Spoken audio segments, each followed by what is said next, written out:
Hello, everybody. Welcome back to the Side 300 podcast. Today, we'll be discussing one of the most mysterious topics in cosmology, dark matter. Now, what do you think about dark matter? Well, most people don't think much of dark matter or even know what it is, as it doesn't have an impact on their daily lives. However, what I do know is that our galaxy would not exist without it. So, today we'll be talking with the UBC astrophysicist Dr. Mead on the subject of what dark matter is and what it does. So, dark matter, that's another placeholder name, sort of like dark energy? I would say less so. Less so. It's one of the great disgraces of cosmology that dark matter and dark energy have such similar names. So dark matter is almost certainly a particle like something like a proton, but maybe something like a proton that doesn't have an electromagnetic interaction. And because it doesn't have an electromagnetic interaction means you can't see it, right? It's always, and it's, to me, perhaps not that surprising that particles can exist in the universe that don't participate in electromagnetism. In which case, the only way you would be able to see them is via their gravitational interaction. So that's,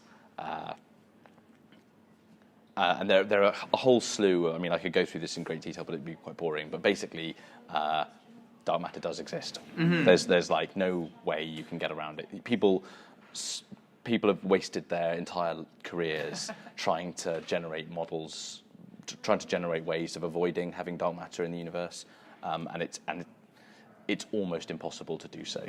Mm-hmm. Okay. And just the easiest thing is to say, well, hey, there's a load of matter that we can't see, but it's still there. Mm-hmm. And should you be surprised by that? I don't think so. I mean, it still almost seems arrogant to assume you would be able to see everything there was.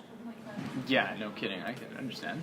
And so dark matter accumulates in the halos of galaxies, correct? So it just under its own gravitational attraction, it pulls matter in, and the end result of that is these roughly spherical blobs called halos. Mm-hmm.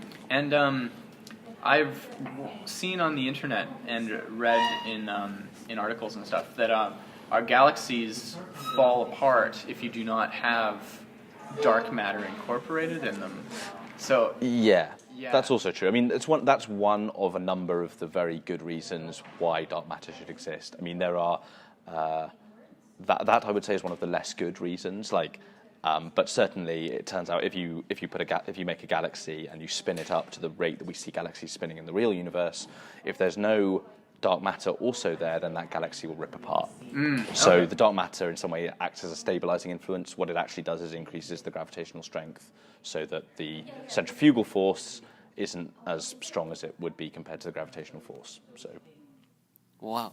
So this invisible particle that we call dark matter is necessary to maintain the structures of galaxies. yeah, the universe would truly look a lot different without dark matter. Anyways, let's wrap it up here. And if you would like to learn more about Dr. Mead's research, please check out our blog on the Science 300 blog page.